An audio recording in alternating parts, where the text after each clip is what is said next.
walls, there's a place for us where we could go, where we could be alone. Between city lights, we don't have to hide. I wanna go, do you wanna follow? There's something in the air, I can't explain it, but it's there. Ain't nobody gonna find us in our secret love affair. I don't wanna have to hide no more, it shouldn't be unfair. I wanna go, and I wanna know, do you wanna follow? Baby, do you wanna follow? Come with me, do you wanna follow? Baby, can't you see that? I wanna go, and I wanna know, do you wanna follow? Baby, do you wanna follow? Come with me, do you wanna follow? Baby, can't you see that?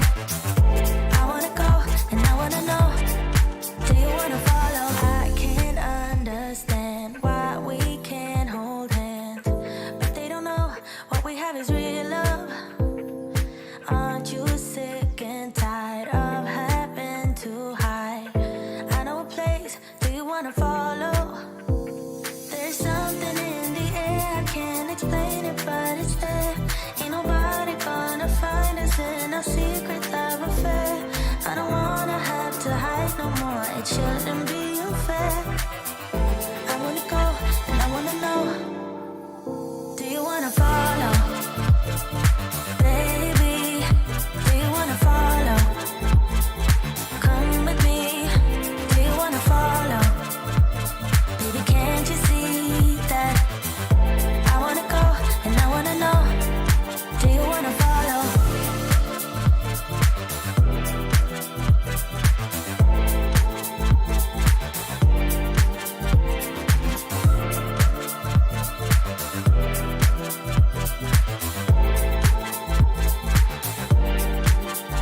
Do you wanna follow?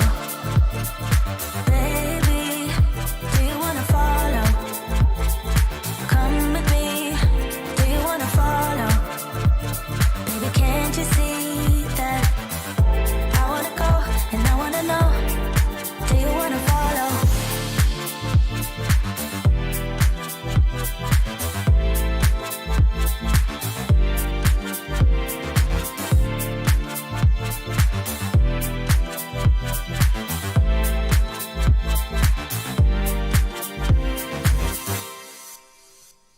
What's going on, yo? Monday night. I am not going to let this video play out, and I'll show you why. Yeah.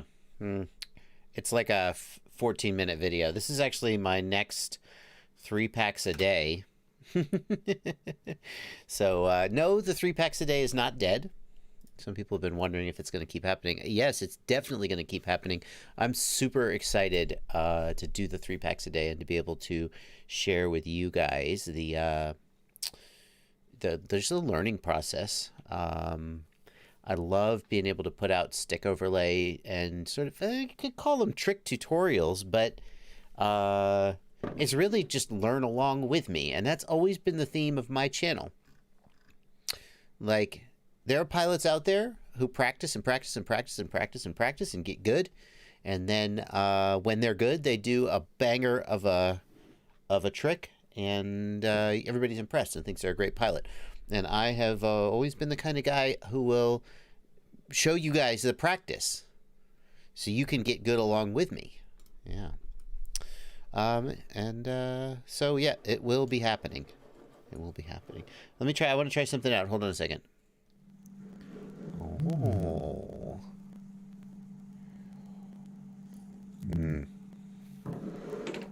How about that? Yeah, you like that? I was a little bit jealous about Ken Heron's setup. Ken Heron's, he has a setup kind of like a radio announcer where he's got this wide shot of him at his desk. So I set one up. I just took one of my spare GoPros, of which I have several, sitting around, and grabbed it. The sound is weird. Oh, hang on, I know why. Yeah, there we go. We need to mute that cam mic. Thank you. Yeah, that's true. See? Thank you guys. Yep, Ken Heron has a hell of a good setup. Let's go over here. The problem is I meant to go over there after I meant to go over there in the transition between the music and the but I forgot to do that. So I had to hang on a second. Here we go. Hang on here. Let's do it. Let's pretend I did it right. Okay, here we go. And, not that one. Get rid of that. And here we go.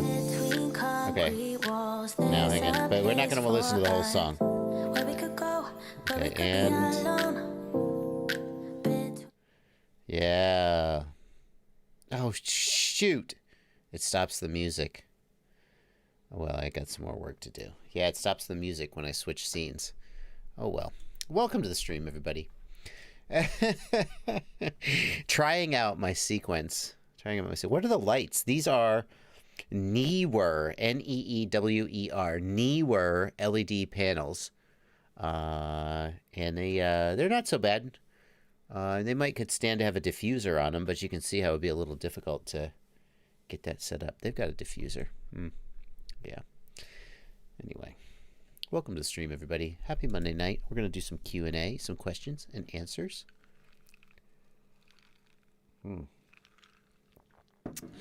What should I buy someone's secondhand chameleon for 150 Canadian dollars? Andrew Maronese. That's tough, Andrew. Buying secondhand quads, it is so easy to get somebody else's beat to crap piece of crap. You could buy an old quad with old parts that aren't worth. You could buy a quad that doesn't fly. If you really trust the person you're buying, like on the other hand, when I sell a quad, I always want to make sure that whoever is getting it, number one, hang on, sorry about that. I always want to make sure that whoever is getting it, like, gets a good deal. I don't want people to be, I can't have somebody out there going, Bardwell overcharged me for a quad. I can't have that. So I seldom sell quads. I almost always just give away quads on my Patreon. And then if I do sell a quad for some reason, I try to sell it super cheap. So that if it like dies, like, I don't know, stuff breaks. If it dies the week after you buy it from me, you'll be like, well, at least, I got such a good deal, I kind of don't mind. So should you spend $150 on a good quality quad? Maybe. But it would be so easy to spend $150 on something that maybe flies, but is kind of beat to crap or has messed up motors, and I don't know. You really have to know the guy you're buying it from. That's the thing.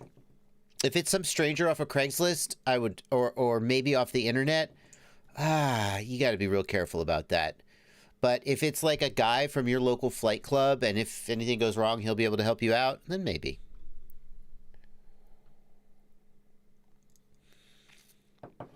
I mean, John Citizen says, I only ever sell one in great condition, or I just give it away for free. Exactly. If you if you sell a quad and it's in great condition and you make somebody a good deal, they could come out ahead. But I've seen too many cases where somebody bought an old POS, an old piece of crap quad with outdated parts, and they just didn't know what they were getting, and they made a mistake. Mike Bergman, I do giveaways every month on Patreon. The giveaways technically are open to non-patrons because it's Patreon's terms of service. You're not allowed under U.S. law to charge money to enter a giveaway. That's called a lottery, and those are heavily regulated. So you have to make sure that people can enter even if they're not paying money. So my giveaways are open even to non-patrons. What voltage should my camera video connection test at? Why are you testing camera video with voltage? That question makes no sense. It's like, that makes no sense. No. You shouldn't get a volt. I mean, there is technically a voltage there, but I don't know what it should be, and that's not the right question to ask anyway. Ben Sai, will Fat Shark's digital system have a built-in receiver like the DJI system? It will not. It will not have that. What's a good beginner quad for freestyle? Asks Gregory Tornavaca or Vacha, maybe. I have been loving and beating the crap out of the iFlight Sidora SL5E. I've been loving this thing at a price of $200. It's a stupidly good deal. iFlight Sidora SL5E. It's not the only good quad out there, but it's just so ridiculous for $200. I can't believe how good it is for $200, to be honest with you. So that's a great starter freestyle quad. It's hard to think of a better one. It's hard to think of a better one at this price. Like, there's other quads out there that are good, but show me a quad that's better than this. It's probably more expensive, and this one's pretty good for the price. Jay Finesse is in the shower watching my stream. Wow, yeah, thank you. Isn't subscription boxes a form of gambling? Asks Synthetic. I don't think so, Synthetic. You're paying for parts, and everybody gets the same parts. That's the key, Synthetic. So you can buy into a subscription box where you don't know what you're going to get, but since everybody gets the exact same box, it's not a lottery under U.S. law. If you bought into a subscription box and some people randomly got a super high value part and some people randomly got crap parts, that would be regulated as a lottery under U.S. law. This is something a lot of people don't know. Let's just take a second. Let's just take a second out of my live stream to educate you about the laws in the U.S. because this kind of pisses me off, but I don't say anything because I don't want to sound like a jerk, and I will sound like a jerk, but just this once on this live stream, I'll let you in. You know, when people say, I'm doing a giveaway, and in order to get in on the giveaway, you got to subscribe to my YouTube channel, comment on my Facebook page, post on my Instagram, you know, all that stuff, that's illegal under U.S. law. That is a form of consideration.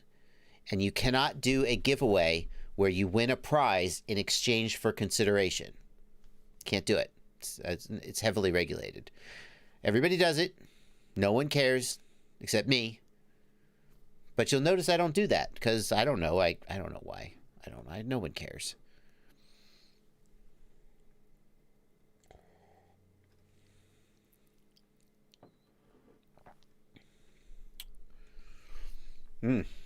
Anyway, so we're doing questions and answers. That's what we're doing. Welcome to the stream. If you're new on the stream, welcome to the stream. I'm so glad to have you. Here's what's going on. This is my main screen here. By the way, you can see. Ooh, look at that. See, this is my web browser screen. Here's my main screen. Here's my streaming screen. Yeah, how about that? And here on my main screen, no, Cody Lambert, you cannot remap camera in. Oh, crap. Hang on. My super chat window is not set up right. Hold on. There we go. So I'm going to be answering your questions, and I already have answered a few of your questions. My desk is too clean. 507RC, I think the lights must not be on. Where just this area of my desk for my hands is clean. Now look at all this crap I got over here. You're joking, right? There's like one little section where my arms go, and that's it. The whole rest of it is taken up with junk. I think you're confused, my friend. So I'm going to take your questions up here in the chat. Thank you so much, all you guys showing up. I'm going to be taking questions up here in the Discord. Hello, Jay Larson. Hello, E-Killer. Pretty fly for a white guy. Synthetic, Captain FPV, and so on. I'll be answering these lovely people's questions. These are my patrons up here, and if you want to hang out with them, you can become a patron. You can also, if you for some reason you want to, you can hit that $ right down here, and you can leave a super chat, and I will get to your questions in the super chat too. So, but I always try and help everybody. Everybody helped me for free when I was young and getting into the hobby and didn't know what I was doing. Everybody helped me for free, and I've always said I'm going to keep helping everybody for free. But I'll also take your money. See how it works? It's beautiful. Never feel guilty about like sometimes like you wonder, do you maybe I don't know, maybe I'm the only person. You go, did I earn my paycheck? Do I deserve it? Hey, Patreon, anytime somebody doesn't want to pay me anymore, they can just stop. See? Please don't stop. Alrighty, Johnny D says, my bench looks like the one behind you. Yeah, I got a lot of crap on that table. It's pretty messed up. So, let's answer some questions. I'll start with some questions from here on the Discord. Moser says, I've got a quad with an ESC that keeps rebooting every few seconds, especially on impact. I've replaced the cables with no luck. Any idea what the issue could be? I mean, probably the ESC is broken and you need to replace it. I mean, in theory, you could have a loose XT60 connector, but probably the ESC is broken. So I didn't do news today. I often kind of feel like Monday is a light day for news because I did all the news on Sunday. So I'm like, what new news is there? I often start with news. Hang on. Let's just see if any important news came in between yesterday and today. I don't want to miss out on. I think some of you guys, the news is your favorite segment.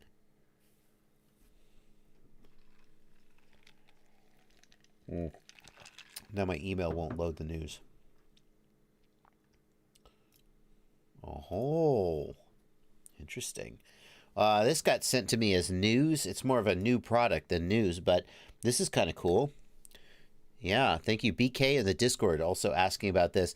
The iFlight Chimera 4 bind and fly with CADX Vista digital HD system. This is iFlight's entry to compete with the Flywoo Explorer. By the way, I have the Flywoo Explorer, and I will be testing it out. Actually, this week I'll be testing it out, although I'm not sure when the video might come out this week, or it might not. I don't know.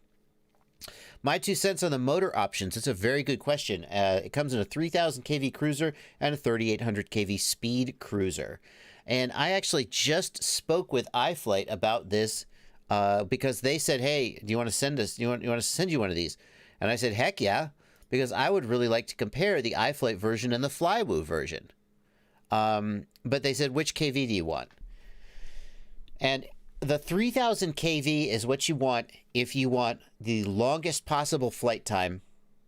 Like the Flywoo Explorer, people are like, I can go 37 minutes, or I don't know, 20 minutes or something. But the problem is that at 3,000 kV, you will sometimes get yourself into a situation that you can't get out of because you lack power. Especially if you're carrying a GoPro. You'll get into a dive or you'll need to change direction, and you won't be able to change direction. You'll hit something. The 3,800 kV has a lot more power for freestyle-ish stuff, but not quite as long a flight time. So I can't remember which one I asked them to send me. Probably, I think the 3,800. But, yeah. Yeah, this is really exciting. I'm looking forward to getting this and comparing it to Flywoo Explorer. You guys haven't even seen my Flywoo Explorer video either, so... because I haven't put it out yet, so...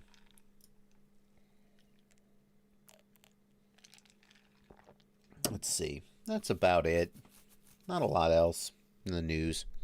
Yeah, Argyle Sky FPV in the chat says, just turn the KV down in Betaflight. I asked about that. Could you just take the 3,800 and lower it down using a Betaflight throttle cap? And he said that the efficiency wouldn't be quite the same. He said the efficiency wouldn't be quite the same if you did that. Although I think that's the way to go. Run the 3,800, put a throttle cap on it when you want long flight time, and then just flick a switch and bump it up. So, yeah.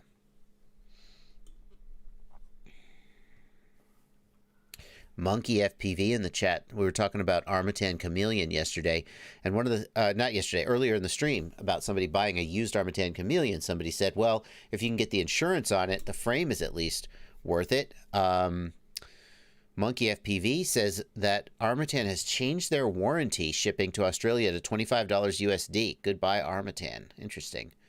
One of the Armatan warranty has always been one of the big reasons to go with them. But I haven't really, kept up with what's going on with it.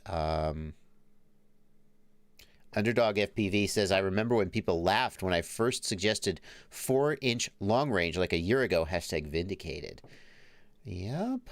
Yep. Some interesting stuff going on out there with long range and lightweight. FP says Flywoo Explorer is vaporware. Can't be ordered anywhere. That's the thing, FP. I'm kind of tempted to hold off on releasing my review video until there's some actually able to be ordered. I don't know. ASOC in the Discord says, pretty sure yesterday you said you went with the 3000 kV. Let me look. Let me look. I'm going to look up this conversation I have with the iFlight guy. I'm not going to show you the conversation. That seems rude.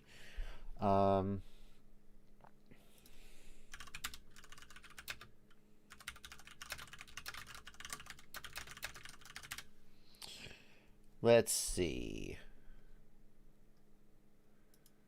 Oh, I guess I didn't. I see. I did not. Okay, let me make sure this. I'm going to show you guys the conversation. But I just want to make sure I don't accidentally, like, leak some other part of a conversation that somebody wouldn't want you to see. I'm going to show you. Here, you know what I'm going to do? I'm going to screen grab it. That's it. I'm going to screen grab the part. Okay. So, sorry guys, 1 second.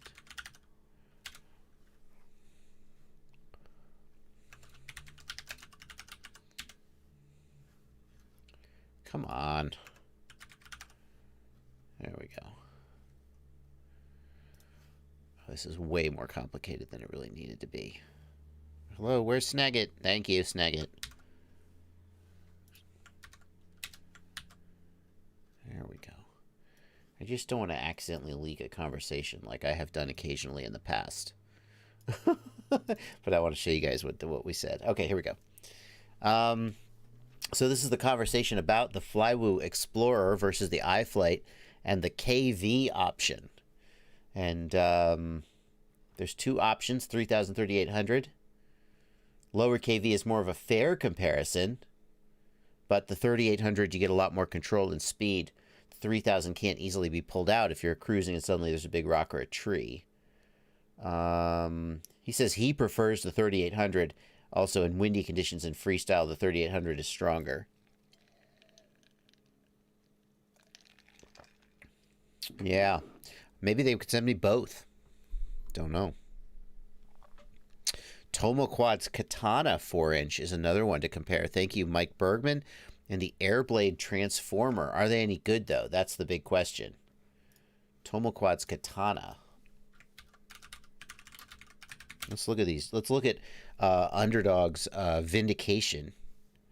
Tomo Quad's Katana LR4.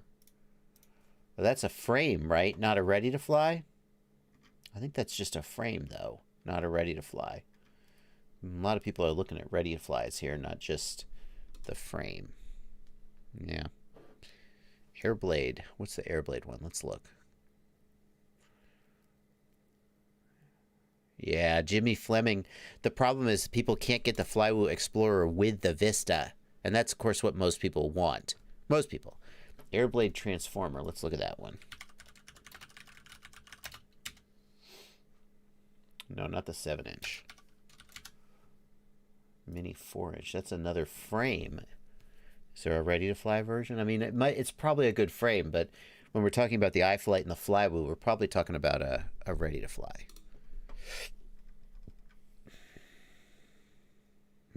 Anyway. Yeah, people need to build, Mike Bergman. You're not wrong. You're not wrong. You're not wrong. Biden flies have gotten really freaking good, though.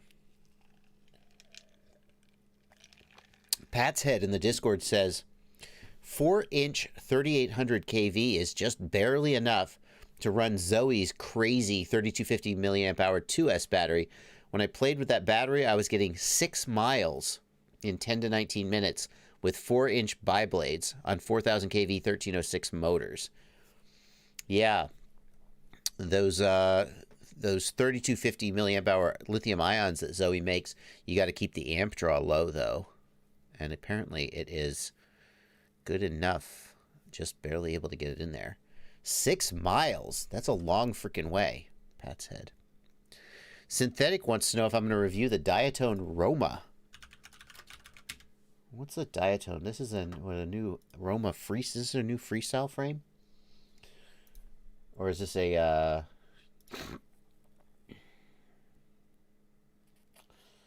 F5 DJI? And don't name it the F5. The people are going to get confused with F7s and F3s and F4s. Diatone Roma F5. Where's the freaking Diatone? Oh, that's not good. Come on. Get there. Well, no one can see it because Diatone's server is down. Okay, well, you snooze, you lose. No, it was this, not the snipping tool. I snipped quickly. I got my snip game down. It was I had to paste the snippet into something else.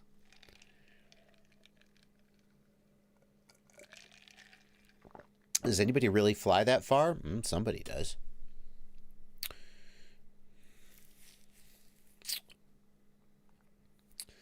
All right. What's the best receiver for the Xylo build? Crossfire, but after that, ArcSR. Have I tested the naked Vista? How's it hold up without the heatsink? Asks J Larson 42 in the Discord. I have not tested the naked Vista. However, Robert Landrum graciously volunteered to let me gut his Vista in his Vista pick, which you can't see it, but it's behind us on the table somewhere. So Robert Landrum has decided it's his Vista. First of all, he didn't send me that quad to keep. First of all, he's just a guy. I mean, no offense, Robert. You're super special. Your mom loves you. What I mean, though, is he's not like a professional YouTuber or a company trying to sell you something where he'd be like, can I send you a quad and you keep it and then you do a review, which is what most companies do. They just send me a quad and I keep it. So when I asked Robert to send me I was like, can I try your Vista pick? I was like, I'll send it back to you. I didn't want him to think I was trying to just get a free Vista pick off of him. Not that you would think that, Robert, but you see. He says, I prefer unprofessional YouTuber. Exactly. So, but he bought this stuff as far as I know. He didn't get it for free either. And now he just said I could gut his Vista. If I break it, I'll probably give him a spare. But still, that's super generous of you, Robert. Mike Bergman just finished a naked Vista Tiny Trainer, and it works amazing. For those who don't know, the naked Vista is a Caddx Vista, but you cut it comes down to like 18 grams, 19 grams. It's really light. And you take all the metal heat sinks off of it, and then it just fries itself to death, right? It must. How could it not? I don't know. Does it? People have done it. You tell me.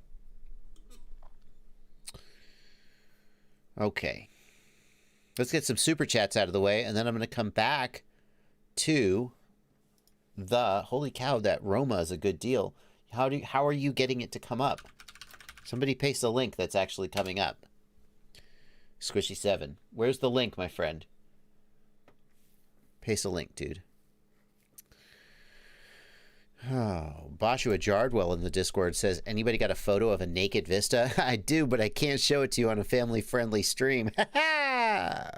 That's the same link I'm clicking, Underdog FPV, but it's not coming up. It's, oh, there it is. There it is. We got it.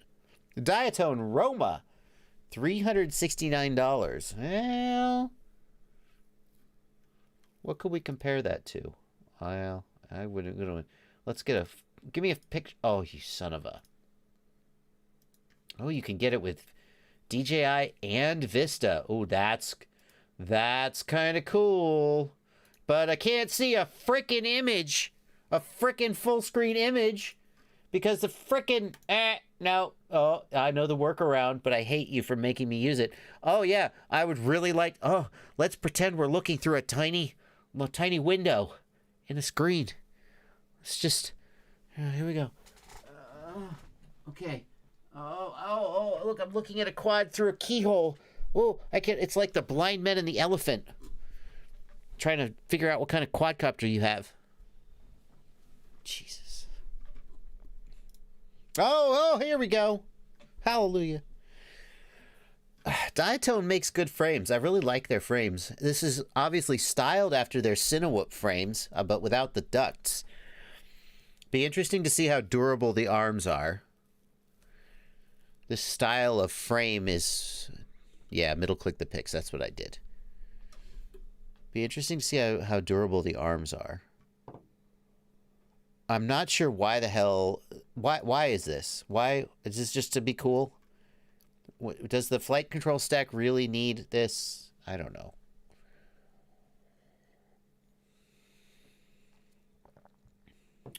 Is this injection molded? And this is 3D printed? The difference in color bothers me a little bit. You're going to injection mold this piece. Why did you 3D print that piece? I'm just being mean.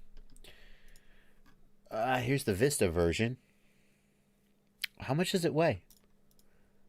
That's what I always want to know. How much does it weigh? F4. That's disappointing. It's okay, but it's disappointing. 400 grams with the air unit. 345 grams with the Vista. Yikes. That's actually pretty. 345 is not bad for a. That's respectable. That's respectable. That's not. Wait, it's not a 3-inch. What is that? Is that a 3-inch? That's a 5-inch. That's a 5-inch, not a 3-inch. That's respectable. Okay, Diatone. I got to tell you, though. I got to confess. I would love to see a picture of it without this stupid thing. Like, maybe it's functional and wonderful and amazing, but just looking at it, you know what it looks like?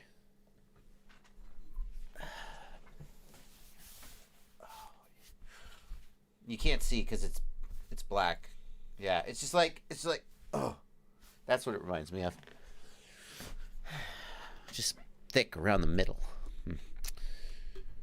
Anyway, it's a roll cage. Why do you, is it, oh, is it because the frickin' thing sticks out? Because the frame is so narrow? I don't know.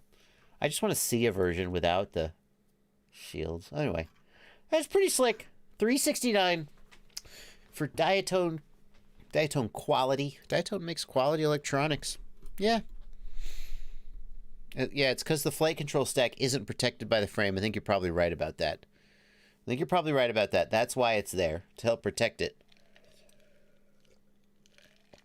As usual, I complain about something that somebody else is smarter than me. Kappa RC says, can a VTX receiver die from an impact? Yep, anything can die from an impact. Check the wiring first, though. I know the clip could come off, Bushy the Bird. I know they can. Obviously, they can come off. I just want to see a picture of it with it off. That's all I want to see.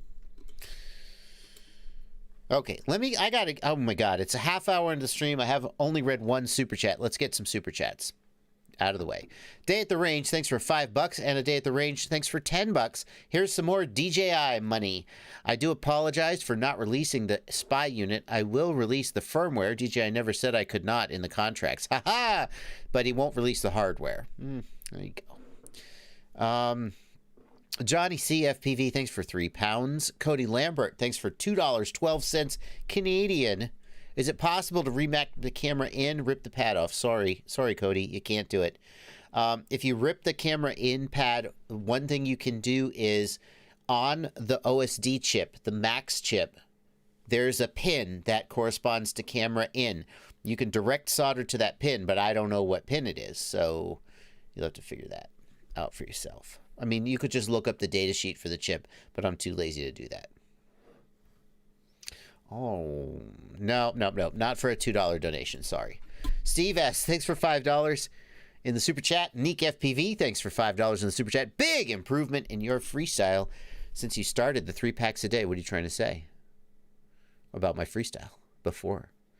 I love it. Also, big shout out to the Myrtle Beach Quads family. Thank you, Neek. Yeah, big shout out to Myrtle Beach. They come to our races here in Knoxville every now and then.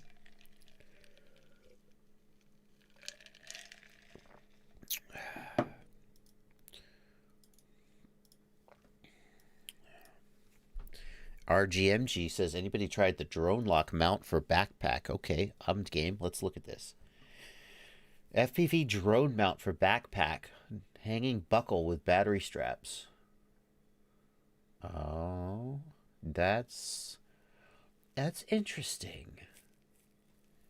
That's interesting. Is it good though? Is it good or is it? It's clever. I'm gonna say that. It's clever. One thing I would say is that on my quad, I often just use the straps, and I'll just like, I don't always have just like 2 quads, so I'll be strapping 3-4 quads, one on top of each other. The versatility of the straps on the backpacks is pretty nice. It's clever. Diku, thank you for $2 in the super chat. Thoughts on the XL5? Can I tune it the same like you did the SL5? I tune every single one of my quads. I start with the exact same tune. I get RPM filtering working. I move the filter sliders as far to the right as I can. I disable D-min, and that's mostly, yeah. I can't think of what else. But all the things you see me do in the Sedora SL5E 6S tune video, I do on all of my quads, and then I tune from there. But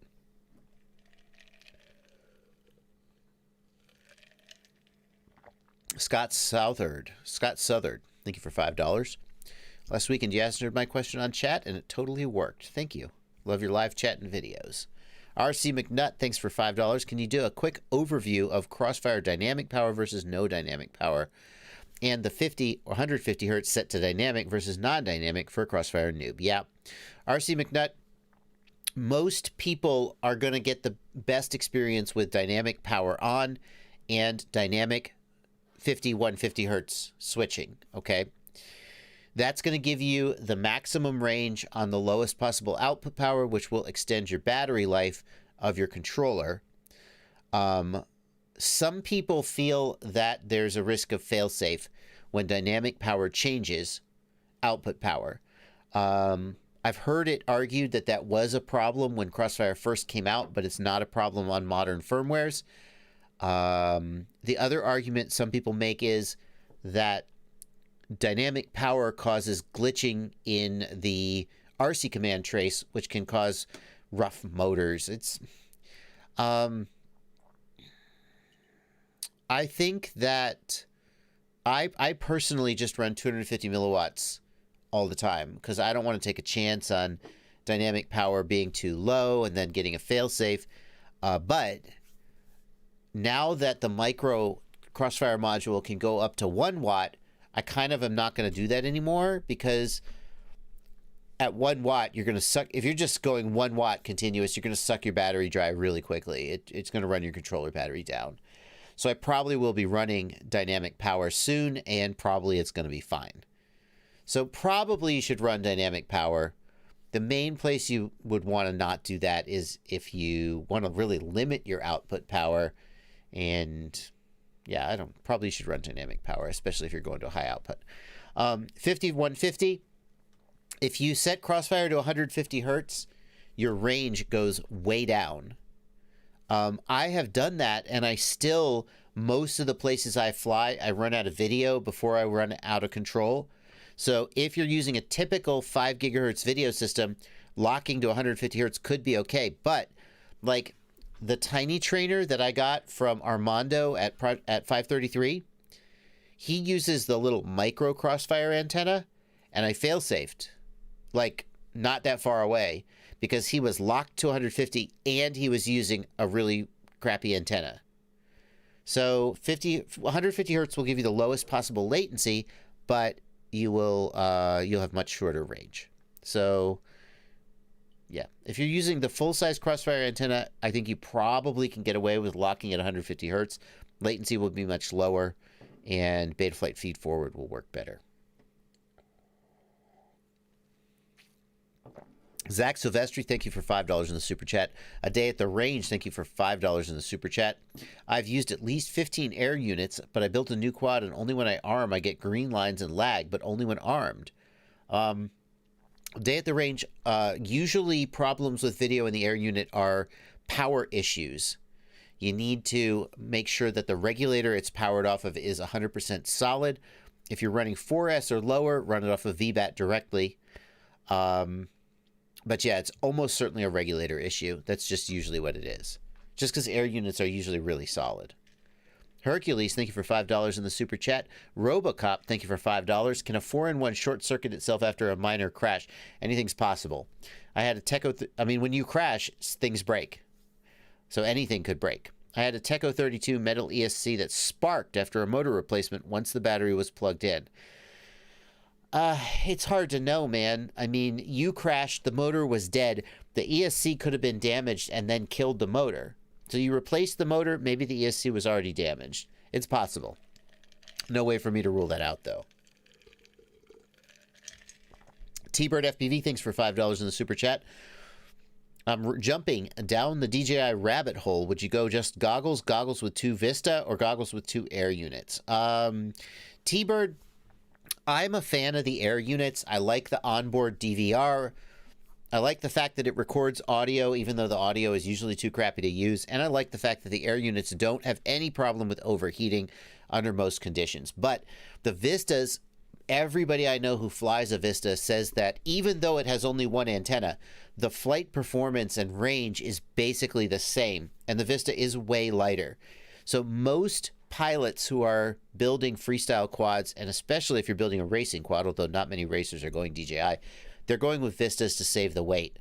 I think probably the smart move is goggle with 2 Vista, but I want to live in a world where I could go goggles with 2 air units. It's just the weight is so much of an issue. Like the air unit is like 40 grams heavier, I think, if my memory's correct. It might not be. It's substantially heavier, and it's hard for me to justify that. The only thing with the Vista is if you don't take off soon after powering up, it will overheat and be very unhappy. So, whereas the air unit doesn't have that problem. Joe Reed, thank you for $5. I just built the Rotor Riot HD1 and I'm having an issue. The video is real laggy and goes black, but it works right in low power mode. Joe Reed, did you build it with an air unit?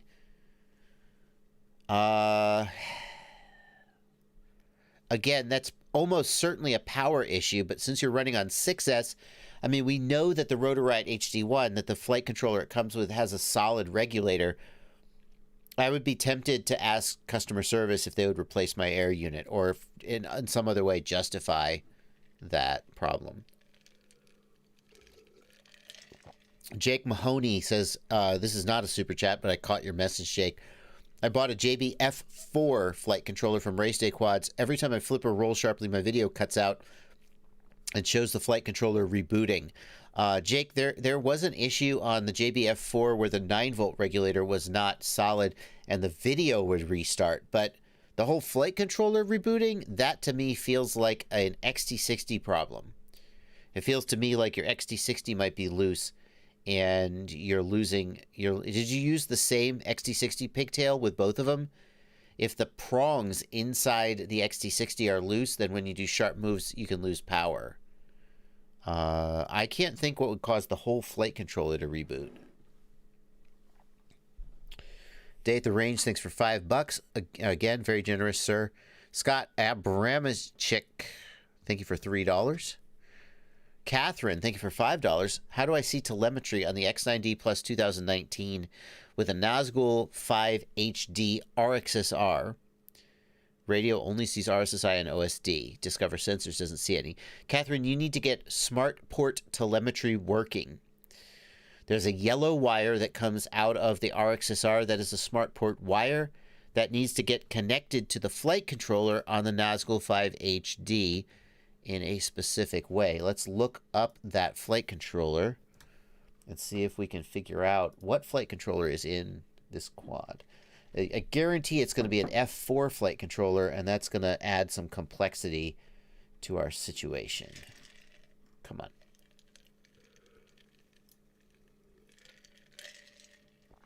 So it's a Success EF4. No, that's the ESC. Success EF4 flight controller. Let's look up the pinout for that. Well, I guess wherever. Yeah, so...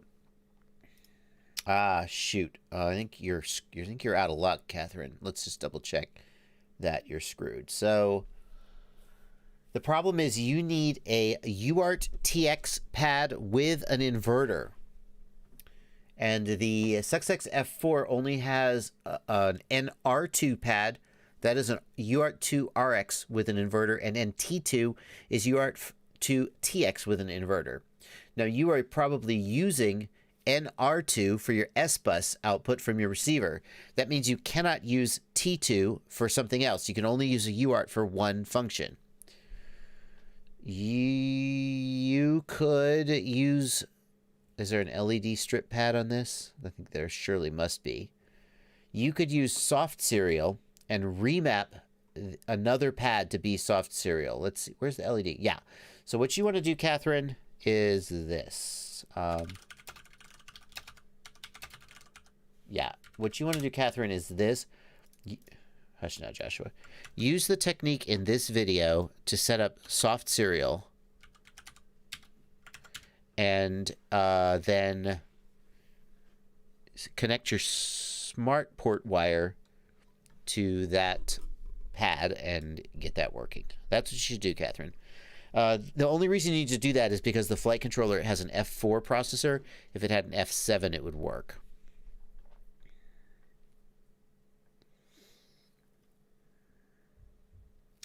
Kyle K is wondering why I don't tell Catherine to flash F port with the RXSR. That is a fine solution and it would work.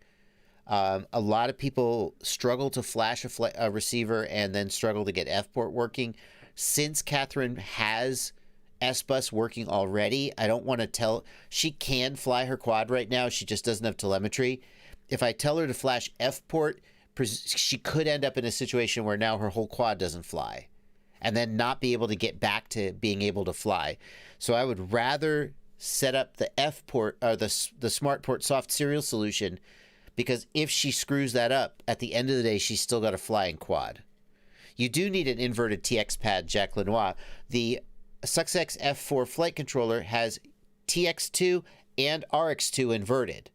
So you could stop using S-bus and start using F-port. Drone Achaira wants to know when I'm finishing my KISS build. I do have that ESC. I just have to get back to putting it in the quad. Bad Manners FPV, thank you for $2 in the super chat. Can the DJI goggles record the OSD GPS information? They cannot. The DJI goggles don't record any of the beta flight information. They display it, but they don't record it. Mike Bergman, thanks for $5 in the super chat. Do you know what flight controllers have 8 motor outputs for an Octo build? Well, I know one. Hang on. I know one flight controller that's coming soon that has 8 motor outputs. What? Yeah. Yep. Boom. The JBF7 has 8 motor outputs.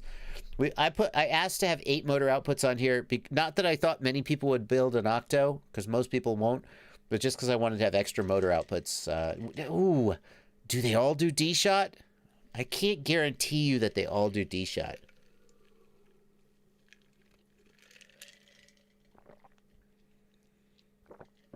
I can't guarantee you that they all do D-Shot, but it does. The SP Racing H7 is another one you could go to. The H70 has 8 motor outputs, and they do all... Does it have 8 without a daughter board? Let's check that pin out. Oh my God, look at this. Dominic Clifton, you crazy. What are you doing, Dominic Clifton? He's just like, do you want pads? Yes, all the pads. I want all the pads. Jesus, Dominic. How many pads do you want? Yes. It does have 8 motor outputs, you can see. This is probably the one I would steer you towards, just because I'm 100% sure it does D-Shot on all of them. Why even have 8 motor outputs if they don't do D-Shot? Ask 661 FPV. 661 FPV, the real reason I put the 8 motor outputs on the flight controller is because you can often remap a motor output to be something else useful, like a pin IO function or just you lift a motor output. So I can't guarantee... I'm 100% sure that nobody tested an octocopter on my JBF7 to be 100% sure that the D-Shot can run on all the outputs at the same time. But it does have 8 motor outputs. John Larson, thank you for $5 in the super chat. Have you decided what frame you're going to use in your ultimate freestyle build? Here's where I'm at with that, John. I am going to build 2 quads. One of them is going to be an Apex. Don't tell Steel this. One of them is going to be an Apex. If anybody knows of anybody who has cloned the Apex or has something that's like almost the same as an Apex but isn't an Apex, just let me know. Because if I end up buying the Apex for my like ultimate freestyle build, Steel won't care. He doesn't give a shit. He's not like, he's like, oh, what's Bardwell doing? But I will never hear the end of it if I choose that. You would think that people would go, because here's what happens. I don't fly Kiss or the Apex, and people go, oh, Bardwell, he doesn't fly. He doesn't do that. But then one day if I do, they'll be like, oh, look at you, just copying somebody else. So you can't win. One of them is going to be an Apex with a DJI Air unit in it. And one of them is going to be a Glide, FPV Cycle Glide with a Vista in it. And I'm going to build both of them, and I'm going to fly them. And I'm going to try to see whether the stuff you give up when you go to the Vista is more important to me than the weight savings. My thinking is that the Apex is one of the best frames out there, and certainly I think you could argue the Apex is the best frame that you can put an air unit in, right? I mean, yeah, you can get an air unit in the Glide if you. The other thing I like about these 2 frames is like they're like, for example, Halo RC. Halo RC is the shirt that I'm wearing right now. They sent me an Osiris frame.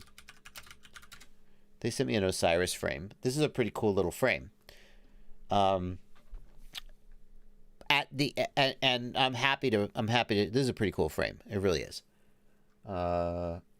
If I were to go Vista, I would be sincerely tempted to go with this frame. But here's the thing. How many Glides has Bob Ruge sold? There's just so much field testing with these things to know that it's like 100% solid. GepRC Mark IV, says Carbon Cage. I am looking hard at the GepRC Mark IV. I'm very tempted by that frame as well. Part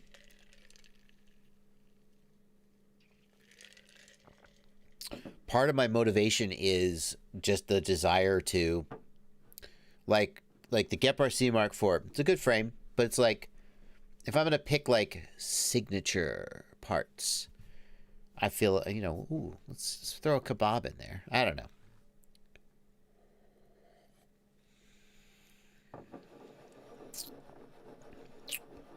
Anyway. I don't mind props and view kit built. Props and view for the DJI, don't care. And for anything serious, I'm going to be using a GoPro. So it's not a big deal to have props and view. So I'm almost caught up on super chats. A day at the range, thanks for $5. I crashed my Agras MG1P and Skywatch will not cover it. What company would you use if you ever used one before? I don't know of a single drone insurance company that I would consider. Who's going to insure a drone that you're going to crash? Sorry, man. Skywatch, is that? I think I know that company. Let me make sure I'm thinking of the right company.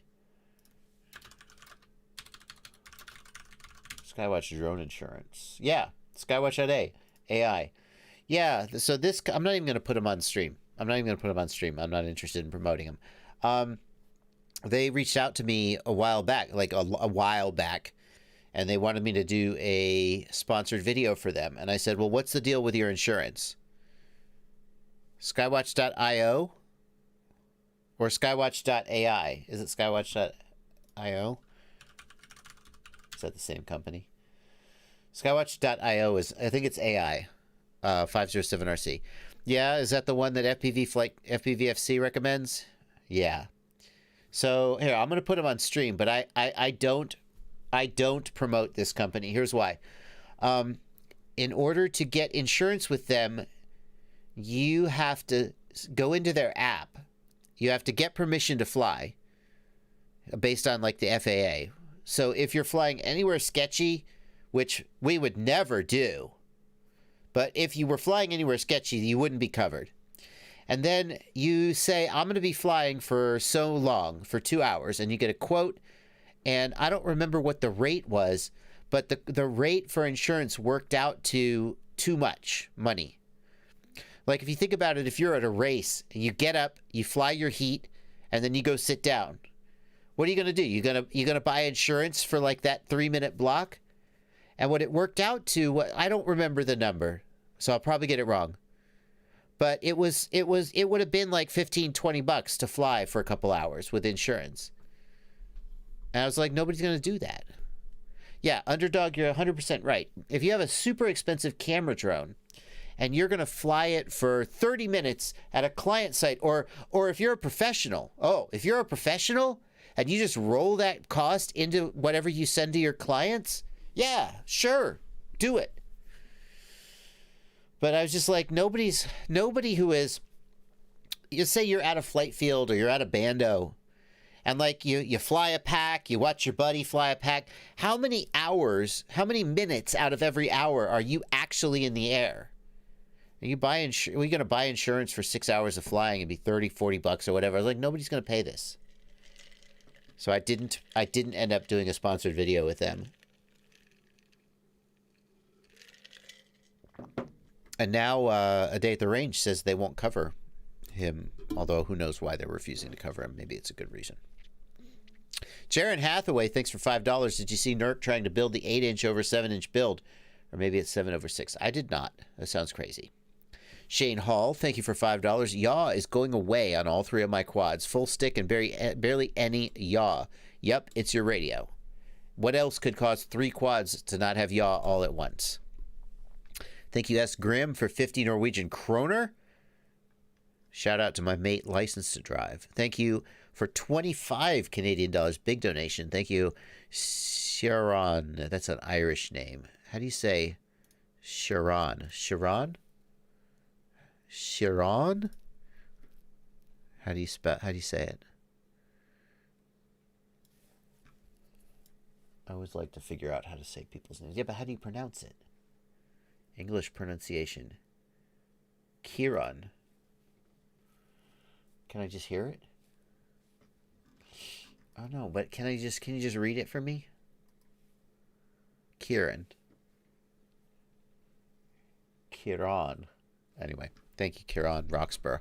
Thank you for 25 Canadian dollars. Wondering about low signal issues. Flying all DJI, checked all connections and they're solid. I get about 50 meters of range. What else should I rule out? I mean, make sure you're at max output power. Make sure your antennas are intact. Make sure that the antennas are plugged in, especially if it's a Vista. The antenna can come loose. The MMCX connectors can pop out on the air unit as well. If you can, test with another person's goggles. I mean, process of elimination. The thing is that it should work really well, and if it's not, something is seriously wrong. So, especially, yeah, even with only 25 milliwatts, you should get more than 50 meters of range. So, I mean, either it's overheating, it's not getting enough input voltage, or it's broken. Those are the things you got to investigate. And then if it comes down to it, just frickin' ask the vendor you bought it from or DJI to replace it for you. 507RC says sometimes not getting full power to a Vista or air unit will cause very low range. Right. The best case scenario is to be powering the air unit directly from VBAT. Now an air unit can only take up to 4S. A Vista can take up to 6S. So don't fry your air unit.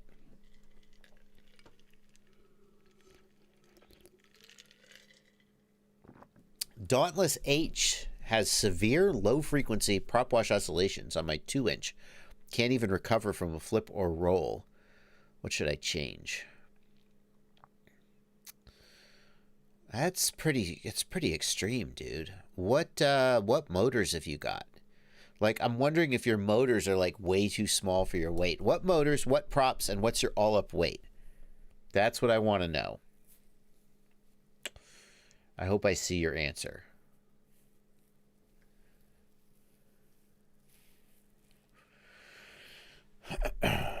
Gravity loss frame. H gravity loss. Okay, let's look at the gravity loss frame. Gravity loss FPV. We are preparing something amazing for you. Oh, okay. Road pre-order.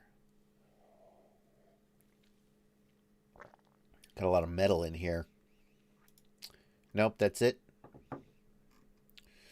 More details, please.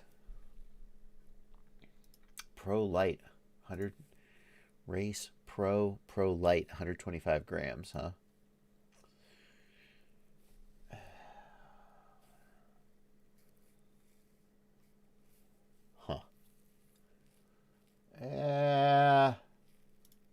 Be lighter if you, what is that, aluminum? Spare hardware.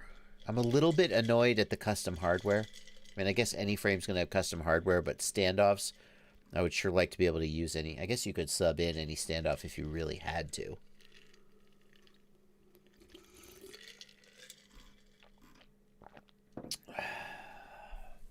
$60 is a good price.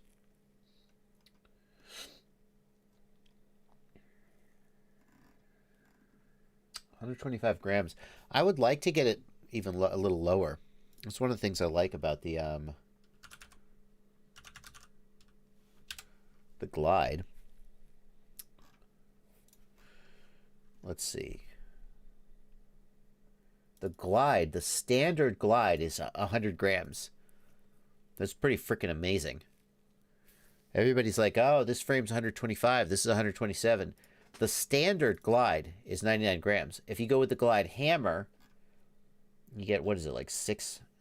Yeah. Where's the thicknesses? I'm not going to look for them on the stream, but yeah. That's one of the things that's tempting about the Glide. Ooh. Let's see here. What D-Shot should I use on 8K 8K, asks Jonah C. D-Shot 600 for 8. Assuming you're using an F7, 8K 8K 600. If you're using an F4, 4K 4K 300. Did Dauntless Baby Hawk? Oof. 1104, 85 grams. Well, the Baby Hawk is just not a. I mean, it's not a prop wash monster, but you shouldn't like fall out of the sky. Like, something is just not right. If it gets so caught up in its own oscillation that it falls out of the sky and you can't recover, something isn't right. Like, it just shouldn't do that. Something's broken. Are you on the stock tune from Emacs, or are you on defaults? I mean, see if you can, oh my God. Hang on. All right, Sophia Beach is fired. Thank you, mods, for putting her in timeout, but it's just stupid. She's fired forever. Yeah. If the prop wash is so bad that it just falls out of the sky, yeah, I don't know.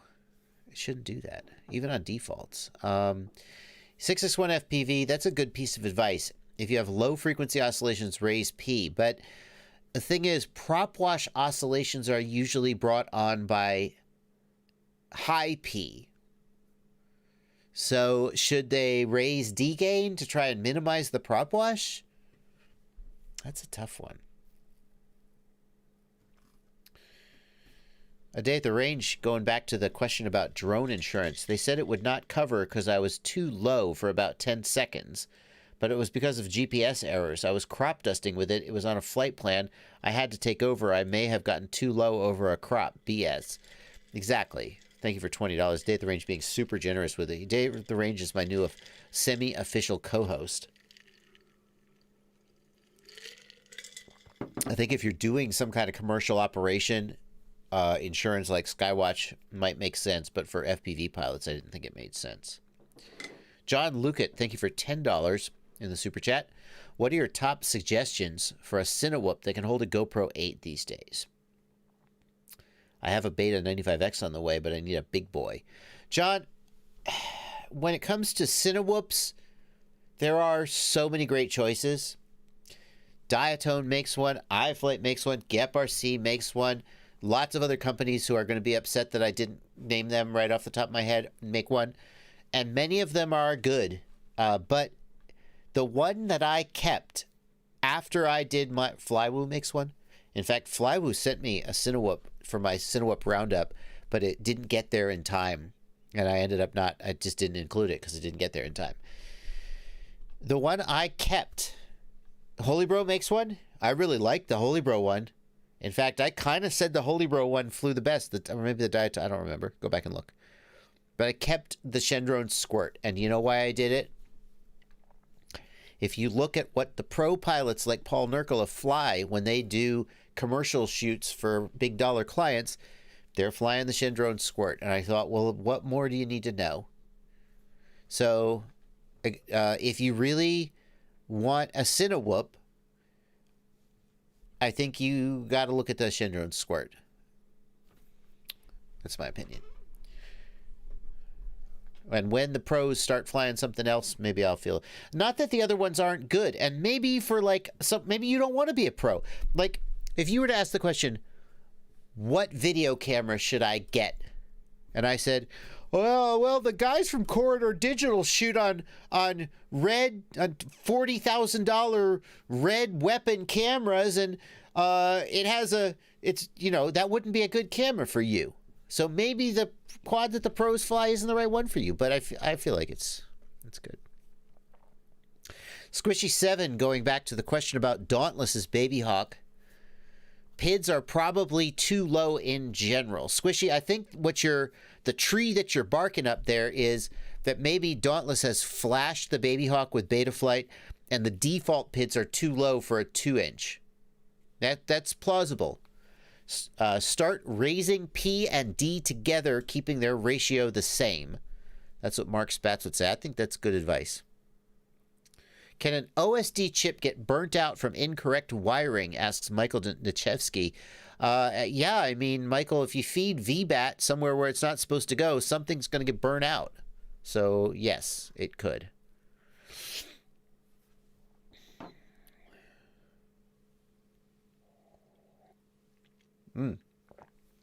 That was a big sip of water, and I don't mean water. I drank from the wrong glass by accident and took a much bigger sip of water than I meant to. Give me a second to recover. License to Drive is talking to D. Bowden about Crossfire. License to Drive says, I doubt Crossfire products will come down in price. They have a killer product. They know people will pay for it. But License to Drive, let's not forget that Crossfire has reduced their price significantly over time to compete with R9. They want to be at parity with FrSky R9, so no one ever has to buy R9 ever again. That's basically what Trappy has said. That is why the Crossfire micro module goes to 1 watt now. Because FrSky could say, Crossfire blah, blah, blah, but R9 goes to 1 watt, and Crossfire only goes to 250 milliwatts on the micro module. And now Crossfire was like, yeah, well, screw you. Now we go to 1 watt. And FrSky was like, oh, yeah, but we're still cheaper. And TBS was like, well, here's our starter bundle. So FrSky is bringing the price way. I mean, I gotta give it to him, you know? In a world where Crossfire is the same price as FrSky and has the same output power, Why the hell would you ever buy FrSky R9? That's not how the movie ads go. But why would you? Why, it's dead. Underdog FPV.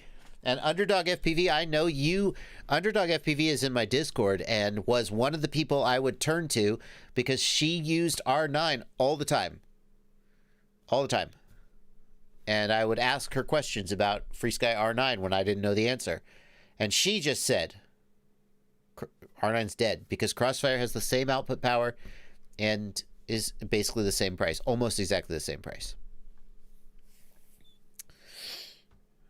Squishy7 also, going back to the Tiny Hawk, says, I just remembered, or the Baby Hawk. The Baby Hawk loves to half break an arm in the middle of the arm. They start flexing like crazy. Increased flex of an arm like that could cause some type of oscillation and fall out of the air. Now that I find way more plausible than PIDs. If it's vibrating so much that it's falling out of the air, I start to think it's some kind of vibration or integrity issue. Is Crossfire more reliable than R9? Does Crossfire have more range than R9? Here's the thing. When it works, both Crossfire and R9 have more range than almost anybody's going to need. If you're a super long distance pilot pushing kilometers, 10, 20, 30, 50, 60, 70 kilometers, then you might care, oh, which one am I going to go with? For a typical pilot, R9 would have been wonderful, except I can't tell you how many people I have to carefully hold their hand and walk them through the process of flashing the right freaking firmware so their freaking R9 module will bind to their receiver. Which firmware is it going to be? Is it the F-port firmware or the S-bus firmware? Is it the ACS-CST or the Access firmware? Is it the 2.1 or the pre-2.1? Is it the Europe or the FCC? Is it the OTA?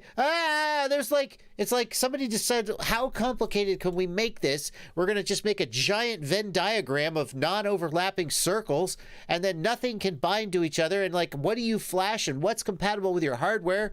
And FrSky really shot themselves in the foot with the R9 firmware. So the big reason I've always said to go with Crossfire is, do you care about the range? Yeah, sure. Whatever. The range is fine on both of them. Just being able to freaking bind the damn thing is the place where Crossfire wins. For me. Yeah, and there's a whole lot of other good stuff about Crossfire too. But FrSky really just took themselves out of the race with their stupid firmware decisions.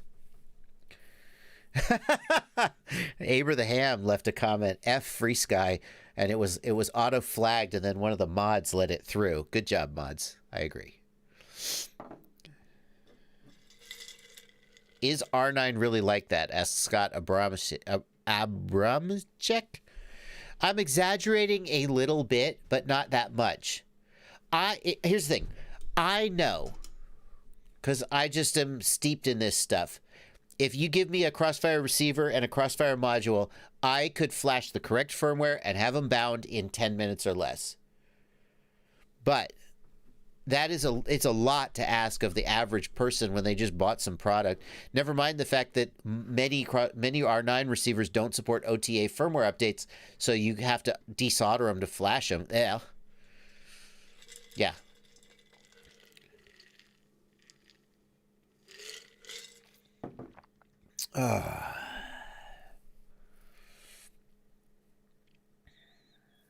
Ryan Adams says, I just bought a DJI radio and a controller.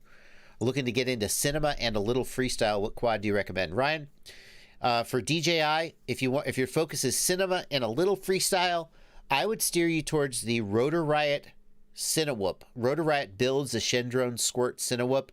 It's a great Cinewhoop, and a Cinewhoop can do some light freestyle for a beginner. It's not great at freestyle, but it'll crash well. It'll do light freestyle. 661 FPV says it's not that hard. As far as FPV goes, setting up R9 is the easiest part of all the other things you have to learn. I mean, maybe that's true, but I mean, I don't want to sound stuck up, but I feel like I have a pretty good finger on the pulse of the things that people have a hard time with in FPV, because when they have a hard time, they email me, and then I spend all day answering their questions, and I love it. I'm not complaining. But one of the things people struggle with is I have a FrSky R9 receiver and it won't bind. And then I have to go back and forth with them on email. Well, which receiver do you have? Well, it's the R9M. Well, is it the R9M 2019 OTA edition? Or is it the R9M? Okay. Well, which firmware did you put on it? Well, it was the Flex firmware. Well, was it the Flex 2.1 firmware? Or was it the Flex 1.9 firmware? Because they don't, and I'm sure I'm getting some of these technical details wrong because I'm just sort of making this up on stream, but yeah, maybe people who complain R9 is too hard to set up should fly DJI. Maybe they should fly Crossfire. Because with Crossfire, you plug your module into TBS Agent X. You don't have to install drivers. You don't have to do any BS. It flashes. Then you turn on your receiver and it binds and it updates the firmware over the air. And it's like 2 clicks and it's easy and it's simple and that's all you have to do. Yeah. So. Anyway. Stephen Innes, thank you for $5 in the super chat. I'm a noob. What do you recommend for $250, build or pre-built? Well, for $250, you could check out the... You could check this out for about $250. Well, let's see what this guy had to say. This is $250, and it's got... The best thing about it is it's got my super detailed hand-holdy tutorial that takes you through all the steps. So that's what I would suggest as your first build. Let's see what these people on Reddit had to say. 1 year ago. Oh, this is the old budget build. Never mind. Never mind that. It's an old budget build. Doesn't apply. Big Oily Guy. Thank you for a $20 super chat. Please say my username in the Hollywood Game Show host. Big Oily Guy. For $20 and get it good. Big Oily Guy. In a world where men leave $20 super chats, one YouTuber will read his name. Big Oily Guy. Anyway.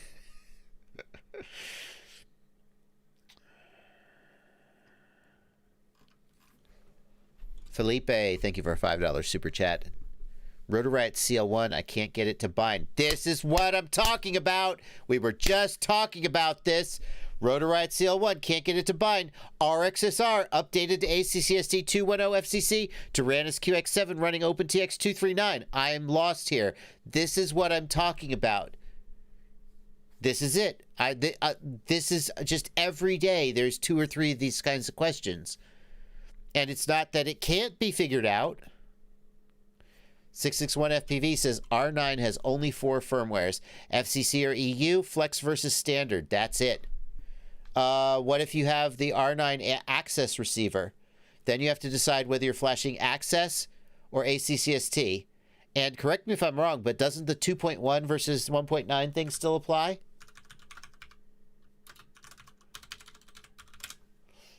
Correct me if I'm wrong, 661 FPV. I mean, I am just BSing off the cuff on a live stream, so I definitely could have gotten some details wrong. But correct me if I'm wrong.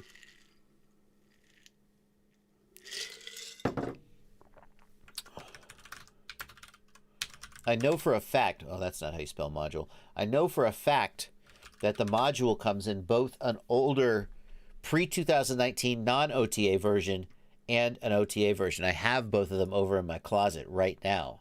So I guarantee you. Here's the OTA version. And there's a non-OTA version that they don't sell anymore, but someone could still have it. And they have different firmware.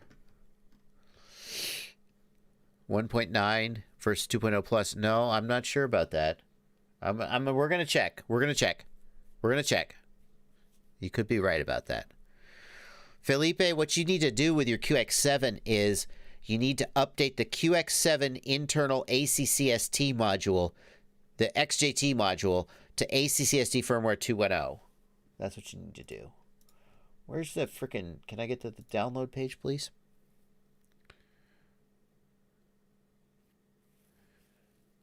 Yeah, look.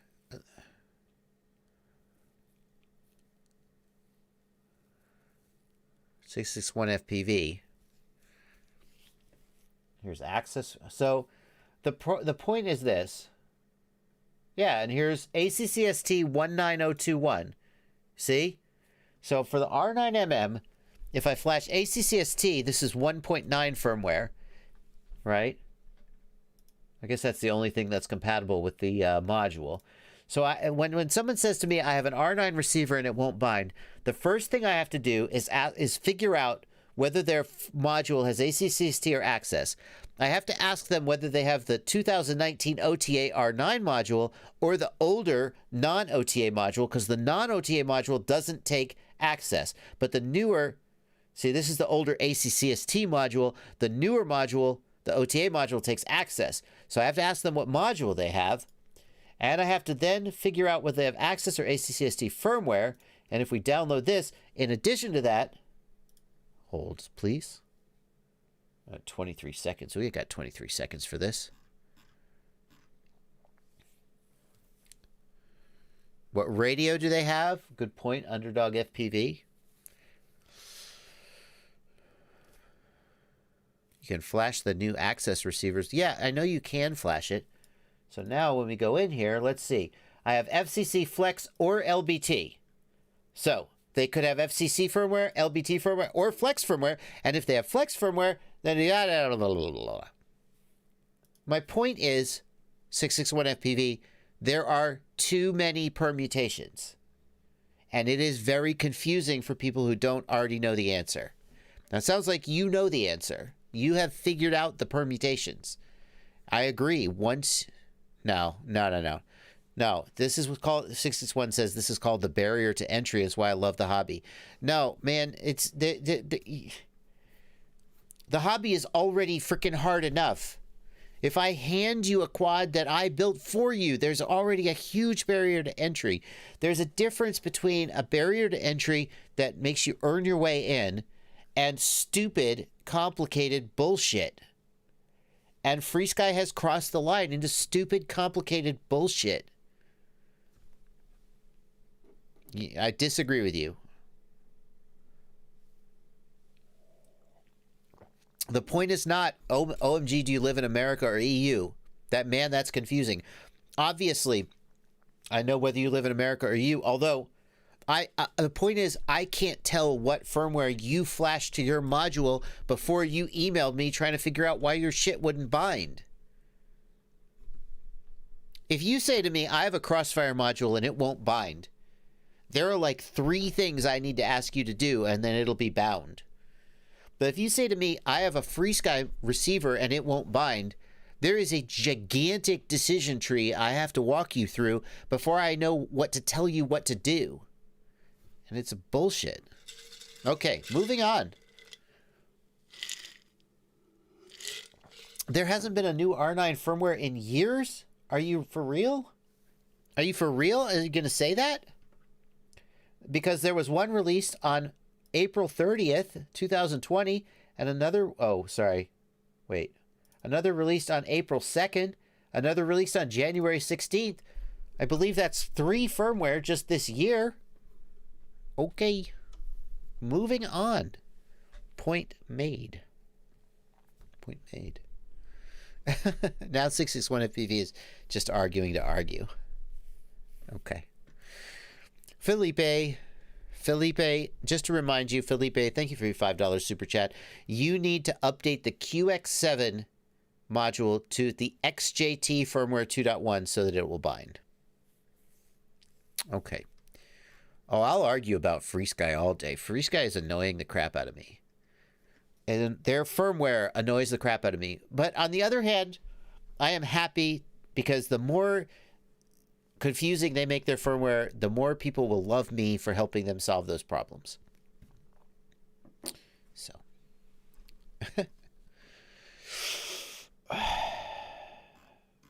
Okay.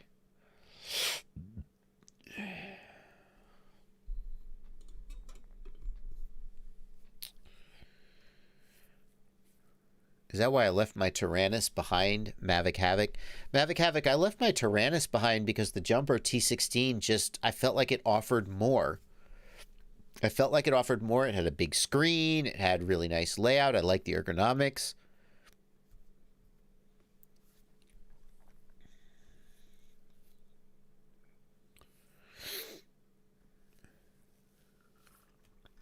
In Maniac 1989, thank you for $5 Australian. I'm stuck in the R9 ecosystem and it is very painful. I feel you, and I want to be clear. My annoyance with FrSky and their BS firmware does not translate to annoyance with people who use FrSky. If you have FrSky and R9, I want you to enjoy flying it, and I want to help you do that as much as I can. I'm annoyed that FrSky makes that nonsense happen. I'm not annoyed at you for using FrSky. When it's set up, at least it works. I do agree. When it's set up, it does work. Getting it set up, pretty annoying. I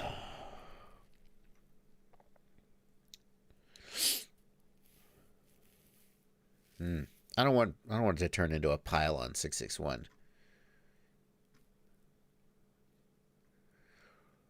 I mean, 661, I would argue that 2.4 gig freestyle is easy, or 2.4 gig FrSky is easier. With 2.4 gig, you basically have 4 permutations. 2.1 versus pre-2.1, or 2.0 versus pre-2.0, and EU versus FCC. I think that's basically it. And I guess access versus non-access. So, I don't know. Anyway.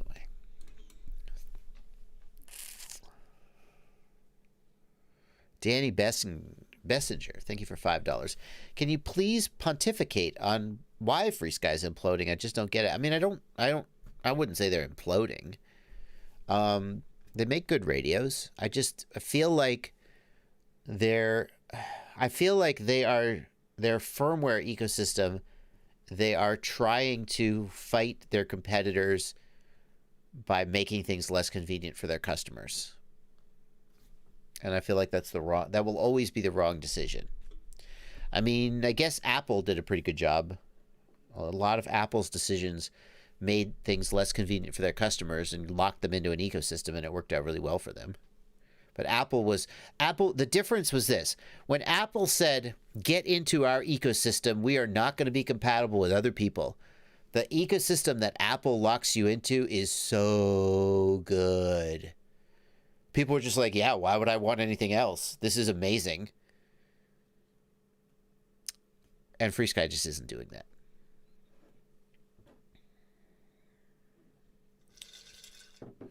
Yeah. RXSR or XM Plus for a beginner with a FrSky radio. Kappa RC, XM Plus is fine, but it doesn't have telemetry. RXSR does have telemetry, but not everybody uses it. Personally, the RXSR is my go-to for 2.4 gig radios. I like telemetry.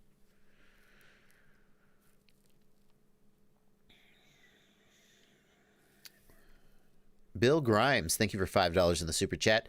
Mobula 7 found a bowl of water on an acre lot. Now it freaks out with a little throttle. Is it dead? Bill, don't power it up until you're sure it's fully dry. I sunk I don't remember which tiny whoop it was. Might have been a Mobula 7, might have been something else. I sunk it underwater in a pool for like 10 minutes. Pulled it out, unplugged the battery, waited a couple days for it to dry out, and then it was fine. You could have killed it, but let it dry out. Give it a fair chance. Canon Hughes says, what is telemetry? Canon telemetry is the ability of the flight controller to send flight data back to the controller in your hands. So like if you want to see battery voltage in your on-screen display in your goggles, that's not telemetry. The flight controller puts that information directly on top of the on-screen display, on top of the video feed. Telemetry means that the flight controller sends battery voltage back to your controller in your hands, and you can see it on the controller screen. Well, why do you care about that? Why? I mean, if you have on-screen display, why would you care about getting it on your display on your controller? One reason is that sometimes you don't have your goggles on your face. Like, I like the ability, Like I finish flying, I land, I disarm, I pick up my goggles, I go over to pick up my quad, and I glance down at my controller and I see what my battery voltage is. I like the ability to see that without, especially because I wear glasses, so I got to take my glasses off when I put my goggles on. It's not as simple as just boop, boop, look at my battery voltage. Underdog FPV, you're 100% correct. Audio alerts is another big reason. I have been so busy flying that I forgot to look at my OSD and I killed a battery. You can set up audio alerts where the radio will say battery voltage low, right? And will warn you, and maybe it'll catch your eye. The other thing is that telemetry lets you run Lua scripts. Lua scripts are little programs that run on your radio, and they can do things to your flight controller, like configure the PIDs, configure the rates, other interesting things, and telemetry is the data link that they use to make that happen. Does QX7 have telemetry? Yeah, absolutely. FrSky supports telemetry. SmartPort is the telemetry protocol for FrSky receivers. But you need a telemetry capable receiver like the RXSR.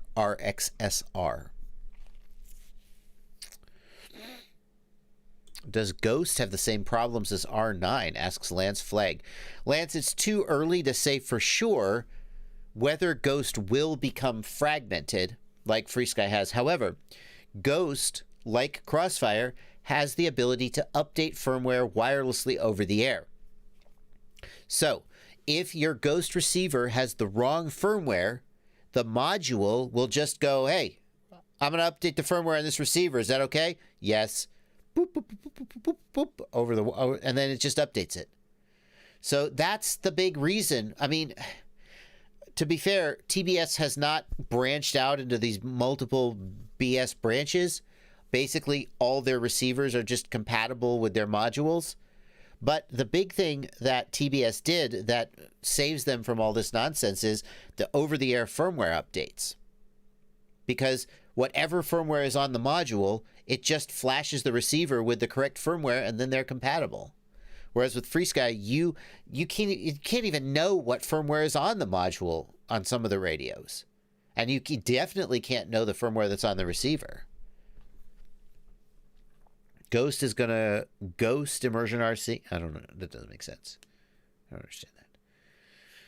Do you recommend going into the FrSky ecosystem and getting a QX7 or getting a jumper? Tyler Harris, my personal go-to right now, I mean, for under $200, you can get a jumper T18 or you can get a Radio Master TX16S, whichever one of those feels best to you. And the thing is, with the Radio Master, you get the premium Radio Master radio and a Crossfire module for about $160. That, to me, seems like a hell of a deal. The Jumper T18, you get the premium radio and a FrSky compatible 900 megahertz radio. You're probably going to guess that I'm not too impressed with that after the rant I just went on. But you can get a $100 Jumper and put a Crossfire in it. And the $100 Jumper doesn't have the 900 megahertz module that I don't like anyway. So that's, I mean, compared to FrSky radios have better build quality. They have better quality control than the Jumper or the Radio Master. But to me, the Radio Master seems like a pretty good freaking deal.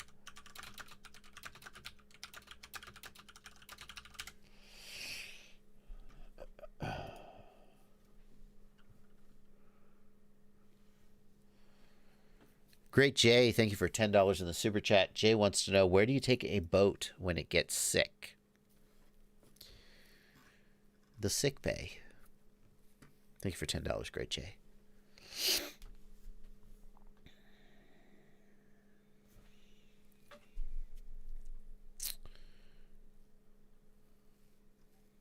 Let's see here. What's the best goggle choice nowadays? Fat Shark, Orca, DJI? I fly analog drones. Lisa Dan, I think that if you are stuck on analog, then Fat Shark or Orca. Fat Shark HDO2 or the Orca are the way to go. Both are excellent goggles. I feel like Fat Shark has a little bit more compact, and I like the fact that the Fat Shark has built-in diopter adjustments. As someone who wears glasses, that matters to me. Other people have said they don't like the Fat Sharks because the diopter adjustments move slightly, and they constantly have to readjust them. With the Orca, you can buy diopter inserts that slide in front of the eyepiece. And then obviously that's just a set focus. Orca has some really cool features. One of the things Orca has is the wireless connect module. And the wireless connect module lets you do things like view your DVR on your phone over Wi-Fi. That's pretty slick.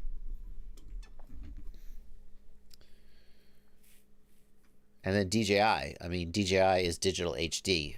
The main reason to stay away from DJI is that it's expensive. But if you have enough money, DJI is blowing away a lot of people.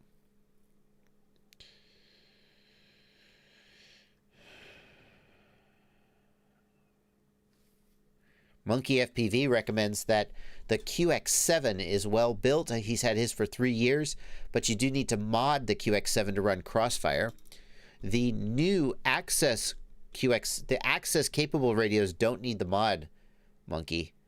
So if you don't want to do the inverter mod, then you could get the newer ones. It would be more expensive.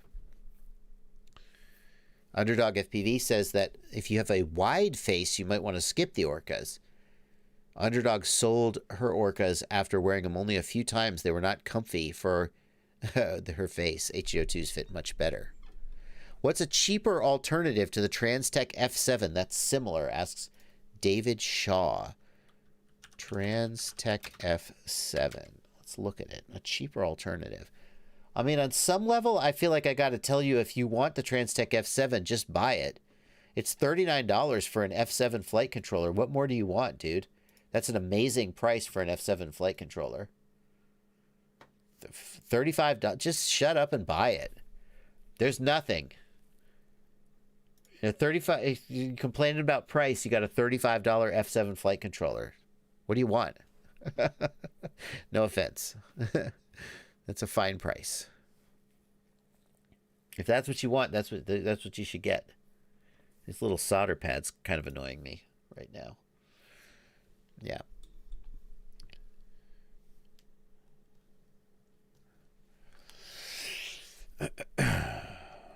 Do you need to mod the X-Lite for Crossfire? Or should I just get the Tango 2? Family Guyver, TBS has just announced, I don't know if they're actually moving it yet or if they've only announced it, a light module compatible version of Crossfire. So you do not need to mod it. You just got to wait for them to release it, if that's what you've got. If you are interested in Crossfire and you don't already own an X-Lite, then you should get the Tango 2.